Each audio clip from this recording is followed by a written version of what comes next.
Saudara-saudari terkasih, selamat datang di konten YouTube Rohani Pembelajaran. Pada video kali ini kita akan membahas tentang bahaya dosa dan kesalahan moral. Sebagai orang Kristen, kita tahu bahwa dosa memisahkan kita dari Tuhan. Dosa membuat kita tidak layak untuk menerima kasih dan pengampunannya. Oleh sebab itu, kita harus selalu berhati-hati untuk menghindari dosa. Amsal 5 ayat 5 berkata begini, "Kakimu menuju maut, langkah-langkahmu menuju dunia orang mati." Amsal 5 ayat 5 adalah sebuah peringatan tentang bahaya dosa dan kesalahan moral, menggambarkan bagaimana tindakan-tindakan yang jahat atau dosa dapat membawa seseorang menuju maut atau kebinasaan.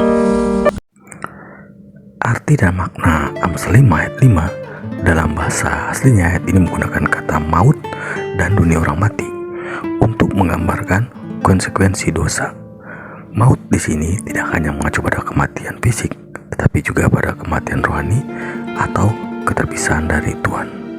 Dunia orang mati di sini mengacu pada kondisi spiritual yang jauh dari Tuhan dan kebaikan. Ayat ini juga menggunakan metafora kaki dan langkah untuk menggambarkan bagaimana dosa dapat mengarahkan seseorang menuju kebinasaan.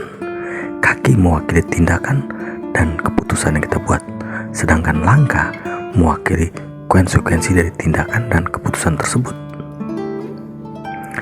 Ayat ini memperingatkan kita bahwa dosa dapat membawa kita pada konsekuensi yang serius, baik dalam kehidupan ini maupun dalam kehidupan rohani. Ini adalah panggilan untuk hidup dengan bijak, berpegang pada prinsip-prinsip moral dan menjauhi dosa.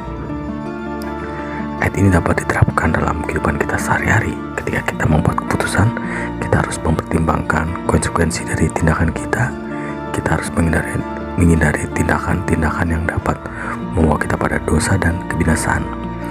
Kita juga harus berhati-hati terhadap pengaruh orang lain yang dapat menyeret kita ke dalam dosa. Kita harus memiliki teman-teman dan komunitas yang mendukung kita untuk melakukan hidup dalam kebenaran. Dengan menerapkan pesan Amsal 5 ayat 5 dalam hidup kita, kita dapat menghindari konsekuensi buruk dari dosa dan menjalani kehidupan yang penuh berkat. Amin. Demikianlah pembahasan kita kali ini tentang bahaya dosa dan kesalahan moral. Semoga kita dapat mengambil hikmat dari Amsal 5 ayat 5 dan hidup dengan bijak, berpegang pada prinsip-prinsip moral dan menjauhi dosa. Marilah kita selalu berdoa kepada Tuhan untuk membimbing kita dan menolong kita untuk hidup dalam kebenaran. Amin. Terima kasih telah menonton video ini. Sampai jumpa pada video berikutnya.